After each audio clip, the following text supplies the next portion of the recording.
बहू, कहाँ मर गई? अंदर से आवाज़। जिंदा हूँ माँ जी। तो फिर मेरी चाय क्यों अभी तक नहीं आई? कब से पूजा करके बैठी हूँ। ला रही हूँ माँ जी। बहू चाय के साथ भजिया भी ले आई। सास ने कहा, तेल का खिलाकर क्या मारोगी?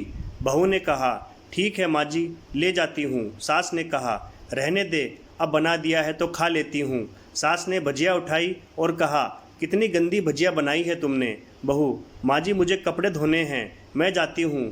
बहू दरवाजे के पास छिपकर खड़ी हो गई। सास भजिया पर टूट पड़ी और पूरी भुजिया खत्म कर दी। बहू मुस्कुराई और काम पर लग गई। दोपहर के खाने का वक्त हुआ। सास ने फिर आवाज़ लगाई, कुछ खाने को मिलेगा? बहू ने आवाज़ नहीं दी। सास फिर चिल्लाई, भूखे मारोगी क्या? बहू आई, सामने खिचड़ी रख दी। सास गुस्से से, ये क्या है? मुझे इसे नहीं खाना, इसे ले जाओ। बहू ने कहा, आपको डॉक्टर ने दिन में खिचड़ी खाने को कहा है, खाना तो पड़ेगा ही। सास मुंह बनाते हुए, हाँ तू मेरी माँ बन जा। बहू फिर मुस्कुराई और चली गई। आज इनके घर पूजा थी। बहू सुबह 4 बजे से उठ गई। पहले स्नान किया, फिर फूल लाई, माला बनाई, रसोई साफ की, पकवान और भोज बनाया। सुबह के 10 बज गए। अब सास भी उठ चुकी थी। बहू अब पंडित जी के साथ भगवान के वस्त्र तैयार कर रही थी। आज ऑफिस की छुट्टी थी। उनके पति भी घर पर थे। पूजा शुरू हुई। सास चिल्लाती, बहू ये नहीं है, वो नहीं है। बहू दौड़ी दौड़ी आती और सब करती। अब दोपहर के 3 बज गए थे। आरती की तैयारी चल रही थी। पंडित जी ने सबको आरती के लिए बुलाया और सबके हाथों में थाली दी। जैसे ही बहू ने थाली पकड़ी, थाली हाथों से गिर पड़ी। शायद भोज बनाते हुए बहू के हाथों में तेल लगा था, जिसे वो पहुंचना भूल गई थी। सारे लोग तरह तरह की बातें करने लगे। कैसी बहू है, कुछ नहीं आता, एक काम भी ठीक से नहीं कर सकती, न जाने कैसी बहू उठा लाए, एक आरती की थाली भी संभाल नहीं सकती। उसके पति भी गुस्सा हो गए, पर सास चुप रही, कुछ नहीं कहा, बस यही बोल के छोड़ दिया, सीख रही है, सब सीख जाएगी धीरे धीरे। अब सबको खाना परोसा जाने लगा। बहू दौड़ दौड़ के खाना देती, फिर पानी लाती। करीब 70-80 लोग हो गए थे। इधर 2 नौकर और बहू अकेली। फिर भी वह सारा काम बहुत ही अच्छे तरीके से करती। अब उसकी सास और कुछ आस पड़ोस के लोग खाने पर बैठे। बहू ने खाना परोसना शुरू किया। सबको खाना दे दिया गया। जैसे ही पहला निवाला सास ने खाया, तुमने नमक ठीक नहीं डाला क्या? एक काम ठीक से नहीं करती, पता नहीं मेरे बाद कैसे घर संभालेगी। आस पड़ोस वालों को तो जानते ही हो ना साहब, वो बस बहाना ढूंढते हैं नुक्स निकालने का। फिर वो सब शुरू हो गए, ऐसा खाना है, ऐसी बहू है, ये वो वगैरह वगैरह। दिन का खाना हो चुका था। अब बहू बर्तन साफ करने नौकरों के साथ लग गई। रात में जगराते का कार्यक्रम रखा गया था। बहू ने भी 1-2 गीत गाने के लिए स्टेज पर चढ़ी। सास जोर से चिल्लाई, मेरी नाक मत कटा देना, गाना नहीं आता तो मत गा, वापस आ जा। बहू मुस्कुराई और गाने लगी। सबने उसके गाने की तारीफ की, पर सास मुंह फुलाते हुए बोली, इससे अच्छा तो मैं गाती थी जवानी में, मुझे तो कुछ भी नहीं आता। बहू मुस्कुराई और चली गई। अब रात का खाना खिलाया जा रहा था। उसके पति के ऑफिस के दोस्त साइड में ही ड्रिंक करने लगे। उसका पति चिल्लाता, थोड़ा बर्फ़ लाओ, तो सास चिल्लाती, यहाँ दाल नहीं है। फिर चिल्लाता, कोल्ड ड्रिंक नहीं है, पापड़ ले आओ। इधर उधर आखिर में उसके पति की शराब गिर पड़ी उसके एक दोस्त पर और बोतल टूट गई। पति गुस्से में 2 झापड़ अपनी पत्नी को लगाते हुए कहता है, जाहिल कहीं की, देखकर नहीं कर सकती, तुझे इतना भी काम नहीं आता। सारे लोग देखने लगे। उसकी पत्नी रोते हुए कमरे की तरफ दौड़ी।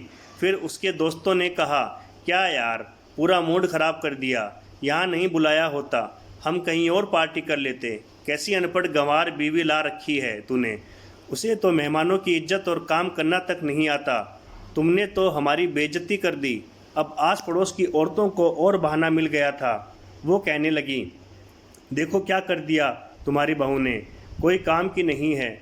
मैं तो कहती हूँ अपने बेटे की दूसरी शादी करा दो, छुटकारा पाओ इस गंवार से। सास उठी और अपने बेटे के पास जाकर उसे थप्पड़ मारा और कहा, अरे नालायक, तुमने मेरी बहू को मारा, तेरी हिम्मत कैसे हुई, तेरी टांग तोड़ दूंगी।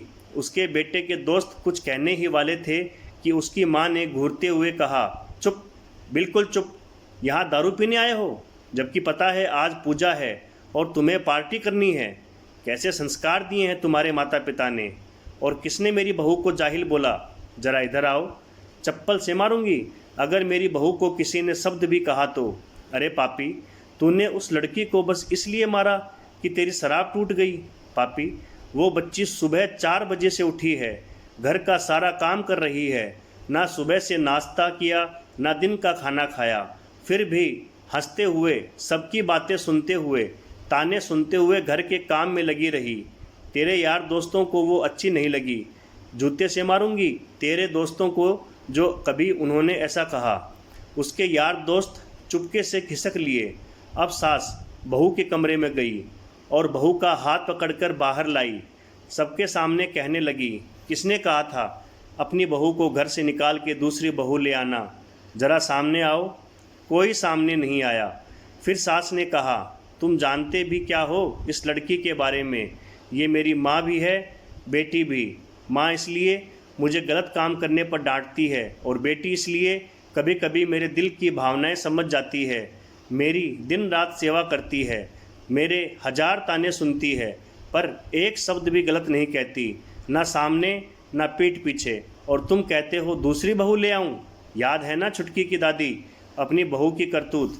सास ने गुस्से से पड़ोस की महिला को कहा, अभी पिछले हफ्ते ही तुम्हें मियाँ बीवी भूखे छोड़ तुम्हें घूमने चले गए थे।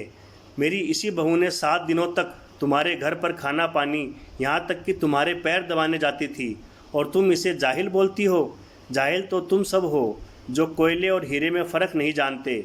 अगर आइंदा मेरी बहू के बारे में किसी ने एक लफ्ज़ भी बोला तो मुझसे बुरा कोई नहीं होगा, क्योंकि ये मेरी बहू नहीं, मेरी बेटी है। बहू सिसकियाँ लेते हुए फिर कमरे में चली गई। सास ने एक प्लेट उठाई और भोजन परोसा, बहू के कमरे में खुद ले गई। सास को भोजन लाते देखा तो बहू ने कहा, अरे माँ जी, आप क्या कर रही हो, मैं खुद ले लेती। सास ने प्यार से ताना मारते हुए कहा, डर मत, इसमें जहर नहीं है, मार नहीं डालूंगी तुझे।